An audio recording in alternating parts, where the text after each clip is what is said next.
பெஞ்சல் புயல் காரணமாக நேற்று சென்னையில் கனமழை பெஞ்சுது.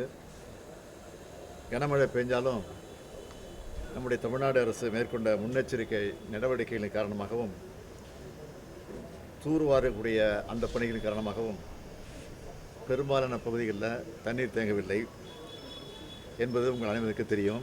உங்களில் பல டிவிகள் கூட அதை பாராட்டி சொல்லியிருக்கீங்க. ஒரு சில டிவி வந்து மறைச்சிருக்கிறீங்க, அப்படி கவலை இல்லை. வடசென்னை பகுதியில் மழைநீரை அகற்றுவதற்கு ராட்சச மின் மோட்டார்கள் பயன்படுத்தப்பட்டு மழைநீர் அகற்றப்பட்டிருக்கு. தொடர்ந்து அந்த பணி நடந்துகிட்டு இருக்கு. சில இடங்களில் மழைநீர் தேங்கக்கூடிய இடங்களில் அதனை வெளியேற்றக்கூடிய வகையில் பல்வேறு திறன் கொண்ட 1686 மோட்டார் பம்புகள் எப்பொழுதும் தயார் நிலையில் இருக்கிறது. தேங்கிய இடங்களில் உடனுக்குடன் தண்ணீர் வெளியேற்றப்படுகிறது. சென்னையில் இருக்கக்கூடிய 22 சுரங்கப்பாதைகளில் 21 சுரங்கப்பாதைகளில் போக்குவரத்து சீராக இருக்குது. தொடர்ந்து போக்குவரத்து நடந்துக்கிட்டு இருக்குது.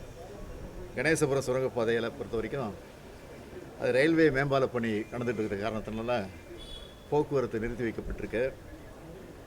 சென்னையில் 32 முகாம்கள் அமைக்கப்பட்டு அந்த முகாம்கள் மூலமாக 1018 நபர்கள் அதில் தங்க வைக்கப்பட்டு அவர்களுக்கு தேவையான உணவு, குடிநீர் உள்ளிட்ட அடிப்படை வசதிகள்லாம் செய்து கொடுக்கப்பட்டிருக்கு.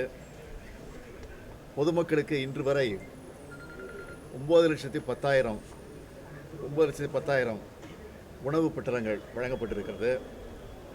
நேற்றைய தினம் அம்மா உணவகங்கள் மூலமாக இலவசமாக உணவுகள் வழங்கப்படும் என்று நான் அறிவித்திருந்தேன்.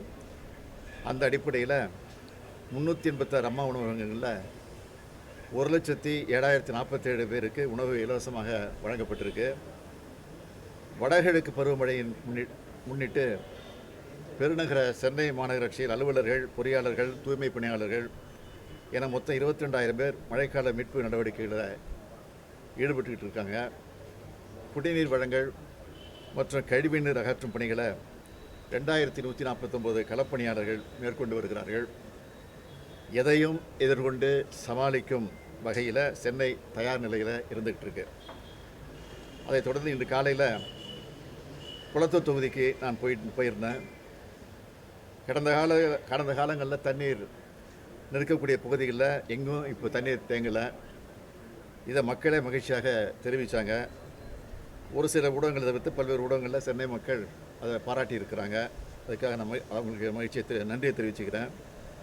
மாநிலத்து மற்ற மாவட்டங்களின் நிலைய நேற்று முதல் இன்று வரை நம்முடைய தலைமைச் செயலாளர் மூலமும் அந்தந்த மாவட்ட அமைச்சர்கள், மாவட்ட ஆட்சியர்கள் மூலமாக, தொலைபேசி மூலமாக நான் தொடர்ந்து கேட்டுக்கிட்டு இருக்கிறேன். அந்த வகையில் விழுப்புரம் மாவட்டத்தை பொறுத்த வரைக்கும் இதுவரைக்கும் வரலாறு காணாத வகையில் மழை அங்கே பதிவாகியிருக்கு. அந்த மாவட்டத்தை பொறுத்த வரைக்கும் அதனுடைய நிலைமையை தொடர்ந்து நாங்கள் கண்காணிச்சிக்கிட்டு இருக்கிறோம். குறிப்பாக கடந்த 24 மணி நேரத்தில் விழுப்புரம் மாவட்டத்தில் மயிலம் பகுதியில் 49 சென்டிமீட்டரும், நெம்மேலி பகுதியில் 46 சென்டிமீட்டரும், வானூர் பகுதியில் 41 சென்டிமீட்டர் என பல பகுதியில் அதிகமாக மழை பெஞ்சு பதிவாகியிருக்கு. விழுப்புரம் மாவட்டத்தை பொறுத்த வரைக்கும் மீட்பு மற்றும் நிவாரணப் பணிகளை துரிதப்படுத்துவதற்காக அந்த மாவட்ட அமைச்சரான பொன்முடி அவர்களோடு இணைந்து செயல்படுவதற்கு மாண்புமிகு போக்குவரத்துறை அமைச்சர் எஸ் சிவசங்கர் அவர்களையும் மாண்புமிகு மின்சாரத்துறை அமைச்சர் செந்தில் பாலாஜி அவர்களையும் நான் அனுப்பி வச்சிருக்கிறேன். அதேபோல் அமைச்சர்கள் எம்ஆர்.கே. பன்னீர்செல்வம் மற்றும் கணேசன் அவர்களும் கடலூர் மாவட்டத்தில் மீட்பு மற்றும் நிவாரணப் பணிகளை அங்கே ஈடுபட்டு அந்த பணிகளை அவங்க செஞ்சுக்கிட்டு இருக்கிறாங்க.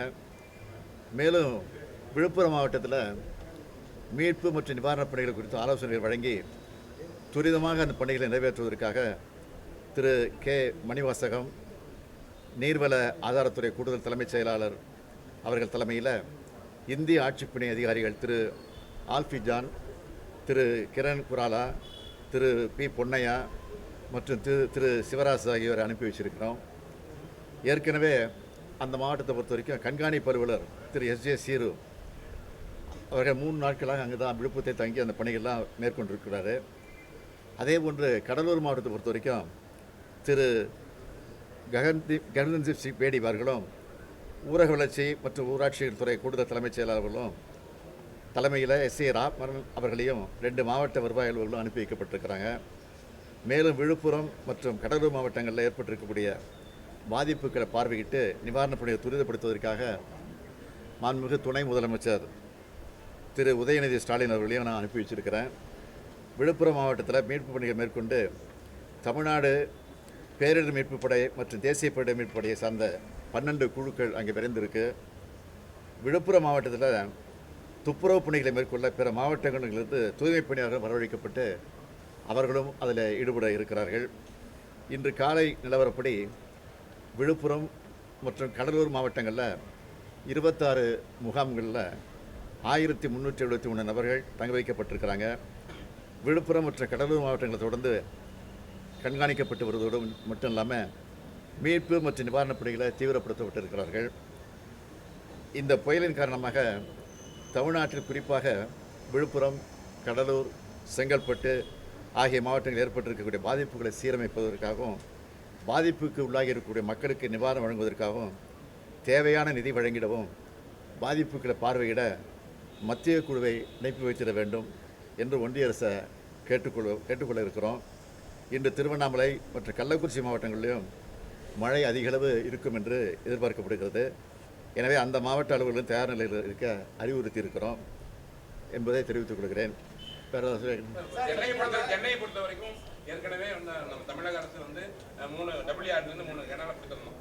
ஓட்டியர் கெனால் இவங்க கூறுவாங்க. இன்னமே வந்து பி கெனால் அப்படி தான் நல்லா இருக்கும். ஏன்னா இந்த பக்கம் வந்து இவங்க இடம் கொடுத்தீங்கன்னா, அதாவது சென்னை கார்பரேஷன் லிமிட்டுக்குள்ள வரும்போது இவங்க வந்து ஒட்டுமொத்தமாக வேலை செய்யறதுக்கு கொஞ்சம் இன்ட்ரெஸ்டாக இருக்கும். ஏன்னா நீங்கள் அதை கொண்டு கொடுத்த பரவாயில்ல.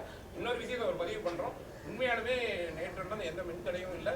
குறிப்பாக நல்லாவே ஒர்க் பண்ணாங்க. கார்பரேஷன் முதற்கொண்டு அனைத்து துறையும் நல்லாவே வேலை பார்த்தாங்க. அவங்களுக்கும் நன்றியை வந்து பாராட்டுகளை இந்த நேரத்தில் பதிவு பண்ணிக்கிறோம். நன்றி நன்றி.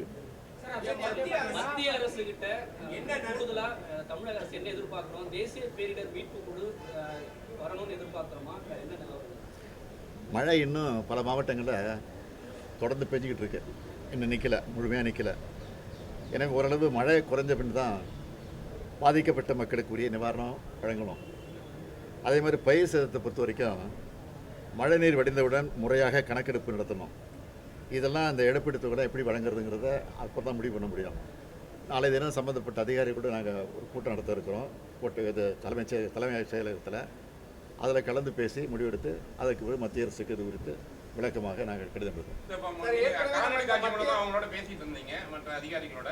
நீங்க வந்து ஏதாவது விழுப்புரமோ அல்லது பக்கத்தில் போகக்கூடிய வாய்ப்பு இருக்கு? ஏன்னா இன்னும் கதையை கிடக்கல அப்படின்னு சொல்லக்கூடிய சூழல்ல எந்த மாதிரி பாதிப்பு வரும்னு அவங்க சொல்லியிருக்காங்க.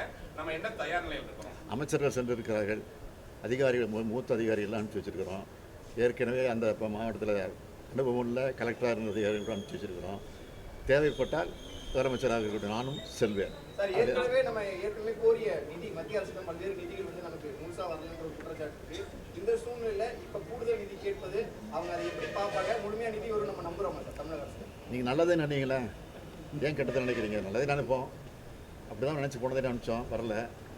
இந்த டைம் கனவுறோம். வரலன்னா என்ன எப்படி சமாளிக்கிறது? இப்போ எப்படி சமாளிச்சோமோ அப்படி சமாளிப்போம். சார், வேற திட்டம் எதனா இருக்கா சார்? சென்னை மாநகராட்சி சிங்காரம் சென்னை திட்டம்லாம் கொண்டு வரப்பட்டும் பாலங்களுக்கு தண்ணி தேக்கமானது இருந்து கொண்டே இருக்கு. எந்த பாலங்களை செஞ்சு சார்? டி நகர் அந்த பாலங்களே இருந்து சார், நேற்று இருந்ததே இன்னைக்கு இல்லை சார். மழை பெஞ்சிட்டு இருக்கும்போது இருக்கதாங்க செய்யும். மழை நின்று 10 நிமிஷத்தில் போயிடுச்சு எல்லாம். அதை பாருங்க போல. ரைட்.